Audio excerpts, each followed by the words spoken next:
আসসালামু আলাইকুম ভিউয়ার, সবাই কেমন আছেন? আশা করি সবাই ভালো আছেন। আপনাদের অসংখ্য ধন্যবাদ আমার রকমারি ভ্যারাইটি স্টোর চ্যানেলের পাশে থাকার জন্য।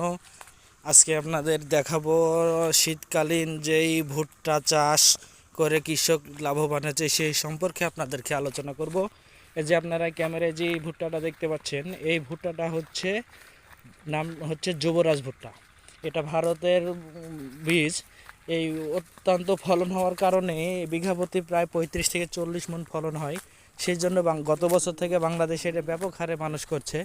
শীতের সময়, মূলত শীতের সময় এই ভুট্টা চাষ হয়। এটা কিন্তু গরমের সময় করলে এত লাভবান হবেন না। গরমের সময় যদি করেন তাহলে ভুট্টার মাথা মোছা ফাইটে ভুট্টা নষ্ট হয়ে যায়। তাই যারা ভুট্টাটা চাষ করবেন তারা ভালোভাবে জেনে নিন কীভাবে চাষ করবেন। এটা মূলত শীতকালীন সবজি। শীতকালে এই ভুট্টাটা চাষ করা হয়। শীতকালে ভুট্টাটা চাষ করলে একটা কি, এই ভুট্টাতে প্রচুর প্রত্যেকটা ভুট্টার গাছে দেখেন, প্রত্যেকটা ভুট্টার গাছে দুইটা করে মশা। এই দুইটা করে মশা থাকার কারণে আপনার এই ফলন অনেক বেড়ে যায়।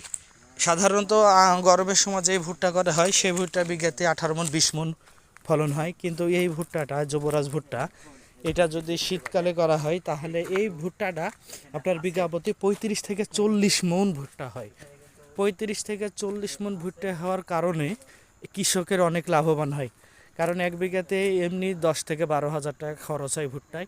তাই 10 থেকে 12 হাজার টাকা খরচ করে গরমের সময় আপনার 18 থেকে 20 মণ ভুট্টা, তো 18, 20 বা 25 হাজার টাকা দাম। কিন্তু শীতের সময় এই ভুট্টা যারা করে তাদের ফলন 35 থেকে 40 মণ হয়, যা ফলন লাভ দ্বিগুণ হয়। সেই জন্য মানুষ এখন এই শীতকালে এই ভুট্টাটা, যুবরাজ ভুট্টাটা করায় আগ্রহ বাড়িয়েছে। কৃষক লাভবান হচ্ছে, সেই কারণে ভুট্টাটার চাহিদাও বেড়ে গেছে। আর ভুট্টাটা আপনারা দেখতে পাচ্ছেন প্রত্যেকটা গাছে দুইটা করে মশা। একটা করে ভুট্টার গাছে দুইটা করে মশা থাকার কারণে ফলনটাও বেড়ে হয়।